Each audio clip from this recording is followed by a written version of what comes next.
Hi hello welcome back my YouTube channel. ಎಲ್ಲ ಹೇಗಿದ್ದೀರಿ? ಎಲ್ಲರೂ ಚೆನ್ನಾಗಿದ್ದೀರಾ ಅಂತ ಭಾವಿಸ್ತಾ ಇದ್ದೀನಿ. ಯಾರೆಲ್ಲ ನನ್ನ ಯೂಟ್ಯೂಬ್ ಚಾನಲ್ನ ಸಬ್ಸ್ಕ್ರೈಬ್ ಮಾಡಿಲ್ಲೋ ಪ್ಲೀಸ್ ಸಬ್ಸ್ಕ್ರೈಬ್ ಮಾಡಿ, ಶೇರ್ ಮಾಡಿ, ಕಮೆಂಟ್ಸ್ ಮಾಡಿ ಫ್ರೆಂಡ್. ನಾನಿವಾಗ ನಿಮ್ಮನ್ನೆಲ್ಲರನ್ನೂ ಮಂಡ್ಯ ಜಿಲ್ಲೆ ಮಳವಳ್ಳಿ ತಾಲೂಕು ಬಿದ್ರೋಸಹಳ್ಳಿಗೆ ಕರ್ಕೊಂಡು ಬಂದಿದ್ದೀನಿ ಫ್ರೆಂಡ್. ನೋಡಿ ಫ್ರೆಂಡ್, ಬಿದ್ರೋಸಹಳ್ಳಿಲಿ ಮನೆ ಕಟ್ಟಬೇಕಾದ್ರೆ ಹುತ್ತ ಬೆಳೆದಿತ್ತು.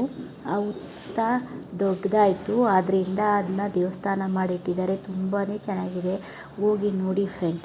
ನೋಡಿ ಫ್ರೆಂಡ್, ಅವ್ರ ಫ್ಯಾಮಿಲಿನೇ ಮನೆ ಕಟ್ಟಬೇಕು ಅಂತ ತುಂಬಾ ಆಸೆ ಇಟ್ಕೊಂಡು ಮನೆ ಕಟ್ತಿದ್ರು. ಸ್ವಲ್ಪ ಸಣ್ಣದಾಗಿ